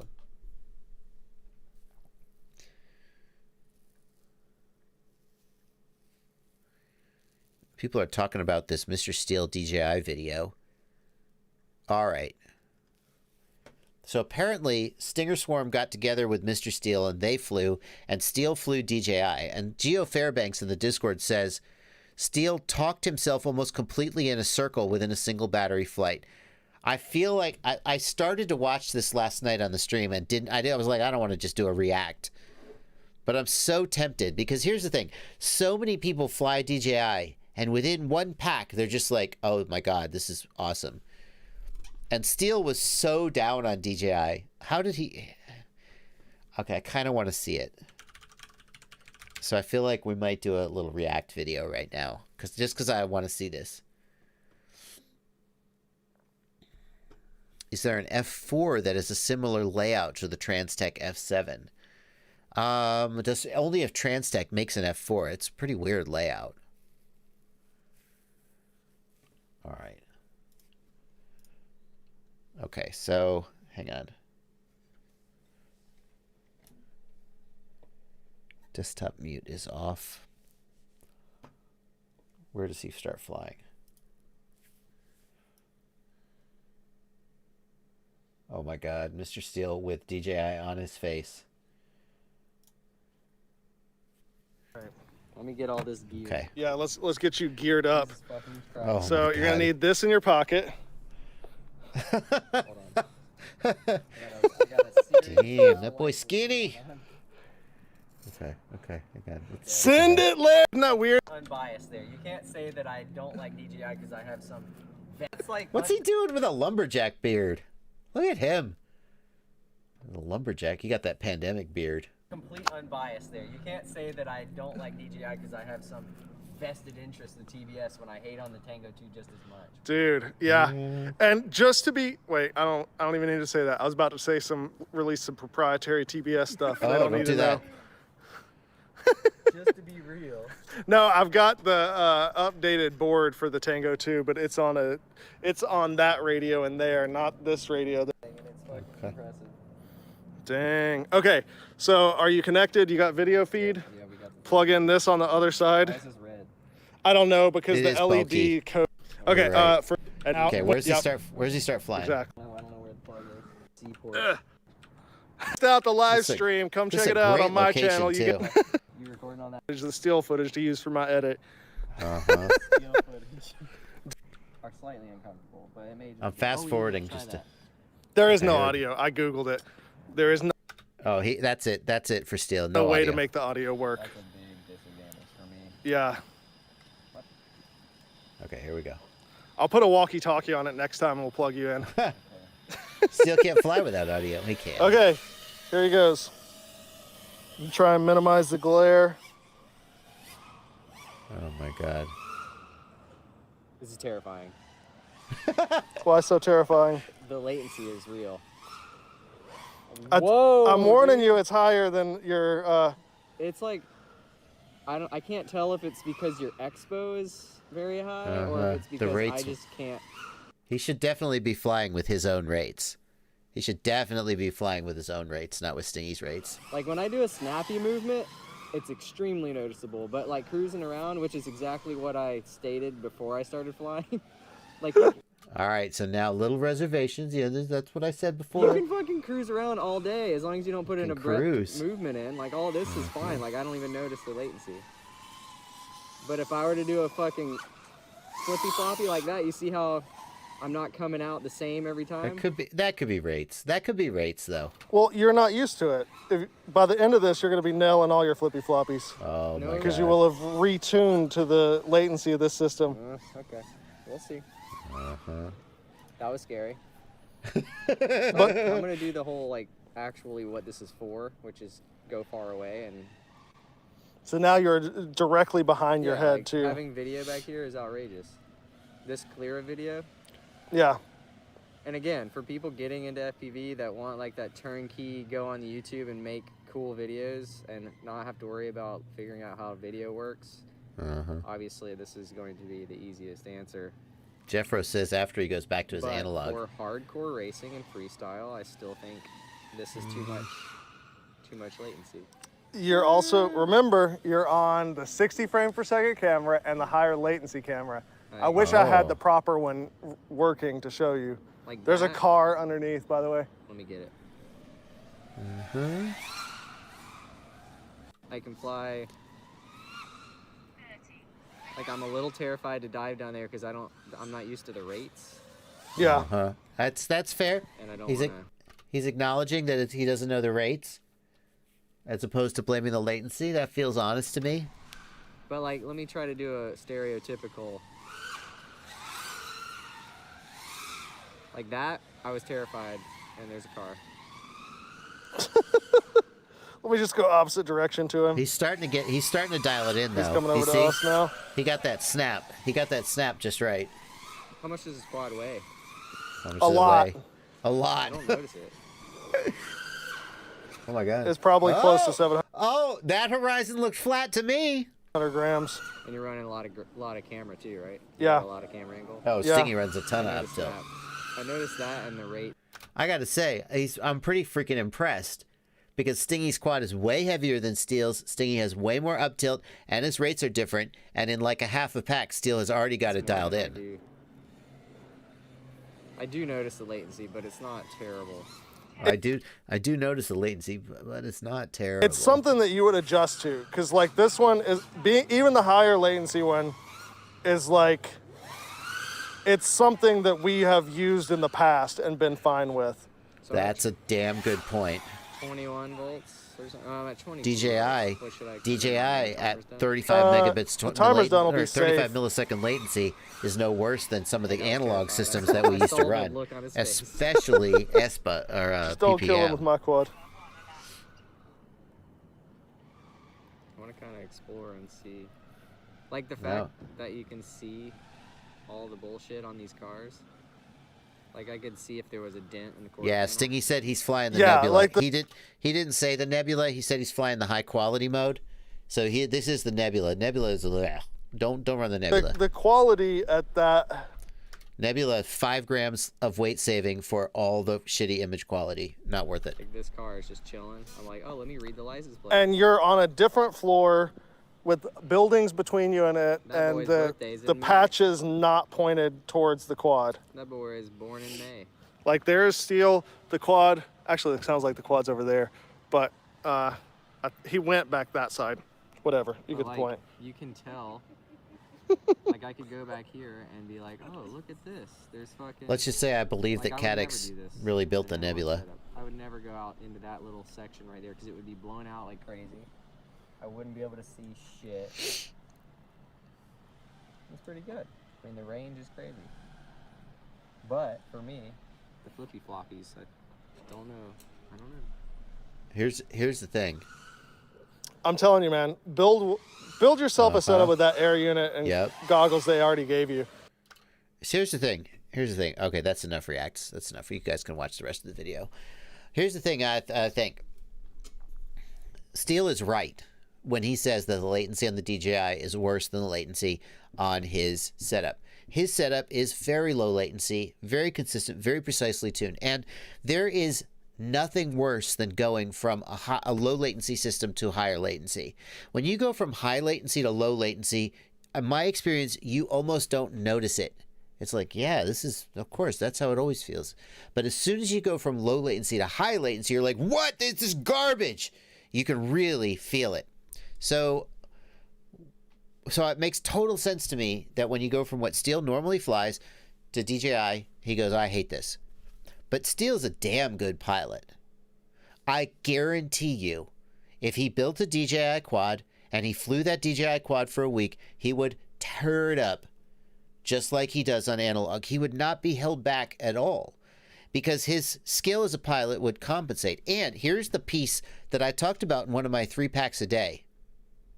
And I said, latency makes you fly worse, but not being able to see what the frick you're about to crash into also makes you fly worse.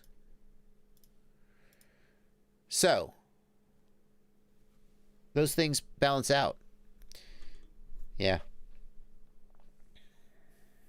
Those things balance out. And the range and image quality of the DJI system is very, very compelling. Anyway, you guys, people are talking about other things that happened in that video. I'm not going to watch it on stream, and you guys can. Everybody's going to be flying digital in a few years.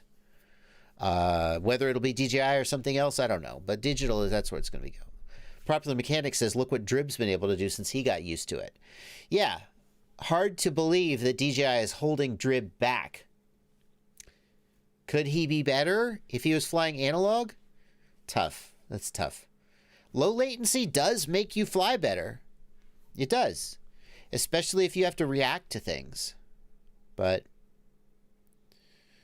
that's my point, Toady RZ. He would get used to DJI and would be just as good. I guarantee it. Is there no way to get audio from DJI? There is not. DJI doesn't support audio.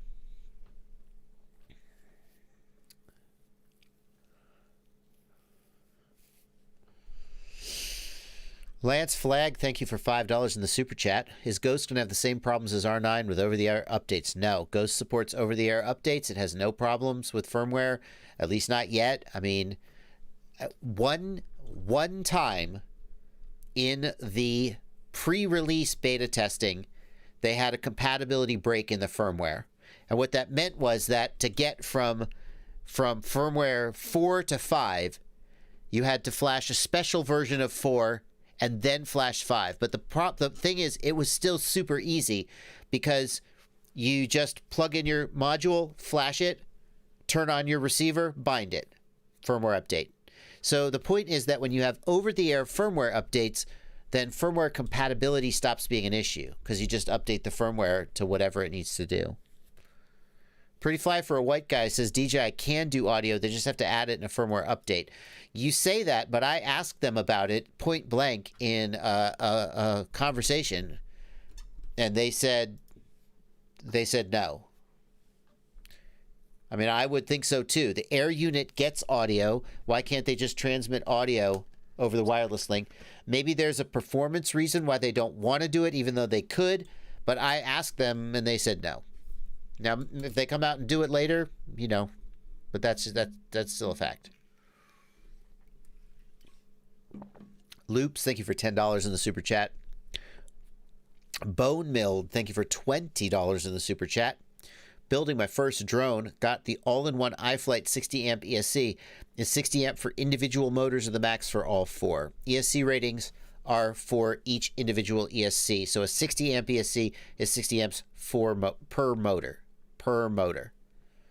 There's 240 amps total. Day at the range. See you later, man. Thank you for your $20 donation. My co-host is signing off.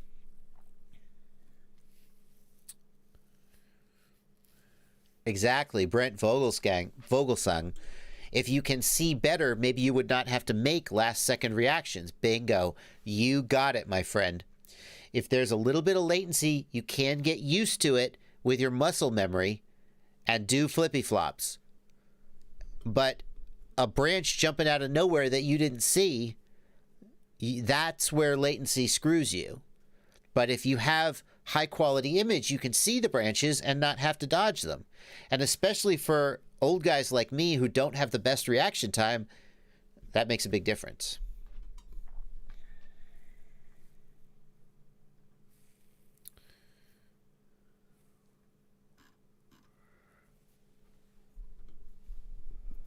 Joe Reed says my voltage to the DJI Air unit is 4 volts. No, that's not enough.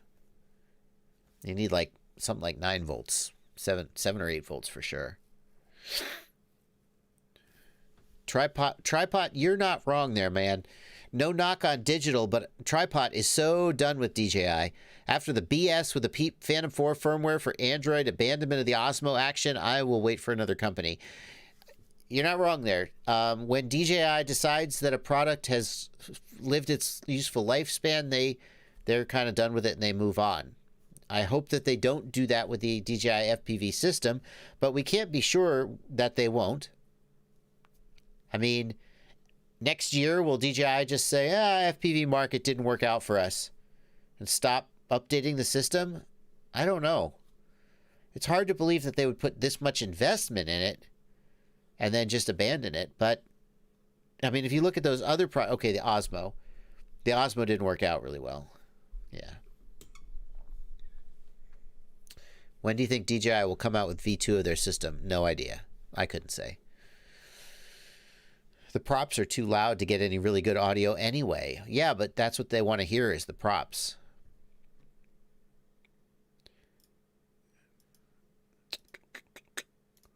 Oh, hang on. Pretty Fly for a White Guy. Oh, I accidentally hid your comment. Pretty Fly for a White Guy. Now I don't know how to get it back. Just because DJI doesn't want to do audio, does that mean the hardware can't do it? Why have a mic to begin with? To record for the DVR? Bear in mind the Vista doesn't have audio at all. Why is only DJI doing digital? Roger Fa. Roger, lots of other companies tried to do digital and failed. Well, they failed to make a system that was economically viable to the marketplace. That's what I'll say. Like Connex ProSight was a pretty good digital HD system, and yet where are they today? They kind of don't exist. They were too big, they were too heavy, they were too expensive, and nobody went for it. DJI is just the first company to actually make it good enough, cheap enough, light enough, durable enough that people are going for it.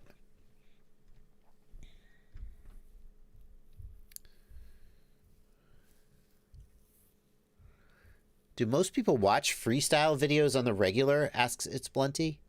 It's rare for me to watch a freestyle video personally. It's plenty. I'll watch a freestyle video if it's somebody that I know, that I like, or a pilot that I know, or if it's a video that someone has said is amazing. I like watching other people's freestyle videos for the sake of inspiration and helping me be a better pilot.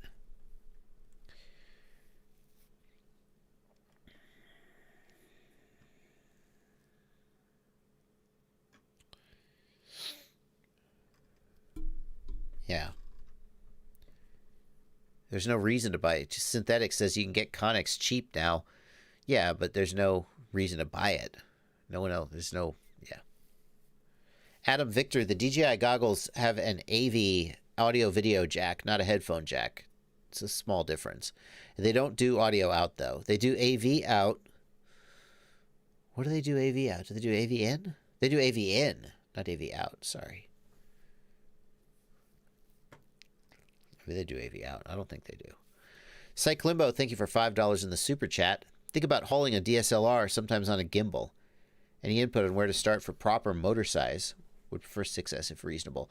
Psych Limbo, you should be looking at some of these new quads that have come out, like the Catalyst Machine Works Money Shot, for example. Is it X Class? Is that where it is? Is it the Money Shot?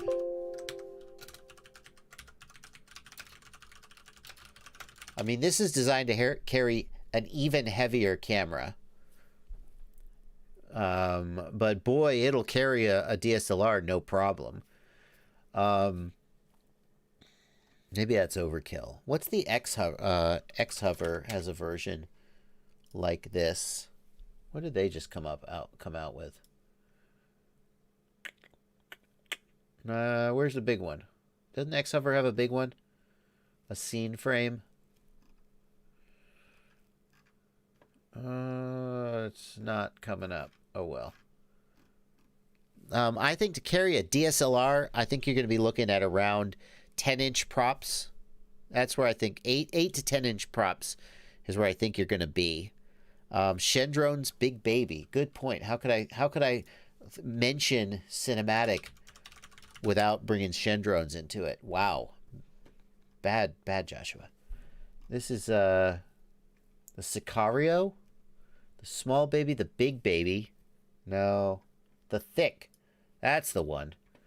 The Shendrone Thick, I believe, is designed to carry a DSLR. The 7-inch hexacopter. Yeah, so here's what I would suggest you do, Psych Limbo.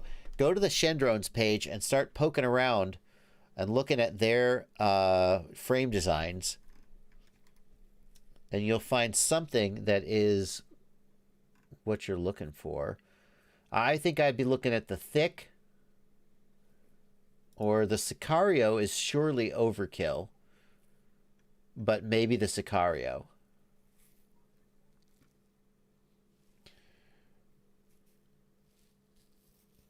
Yep, that's probably where I'd want to be.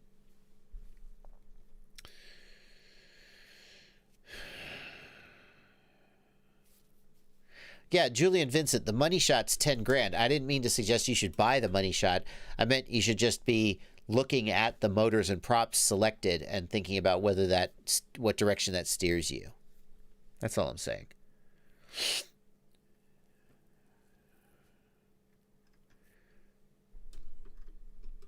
Let's see here.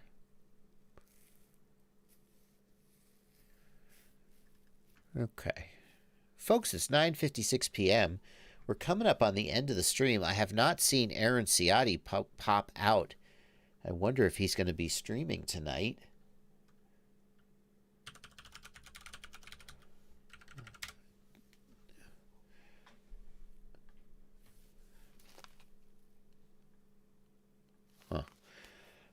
This week on my channel, no Ciotti tonight, says it's Blunty. Oh, that's a shame. I always like throwing him at the end of my streams.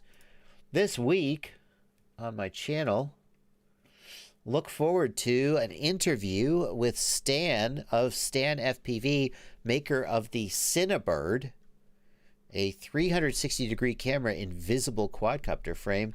I'm going to talk with Stan about being a professional drone pilot, shooting commercials with FPV, and the design of the Cinebird. I think that's coming out tomorrow. It'll depend on the editing. I got a review of the Luminaire DJI Axie HD. Speaking of DJI, that's probably coming out Wednesday. Maybe it'll come out Tuesday if the stand FPV video needs more editing. And I am right now ripping the guts out of a GoPro Hero 6 to fly it on a Beta FPV 95X and compare a GoPro Hero 6 to an Insta360 Go. So that's going to be pretty cool.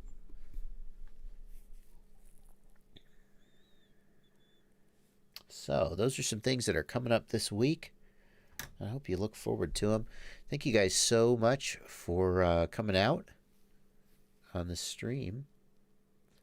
And yeah, have a great week.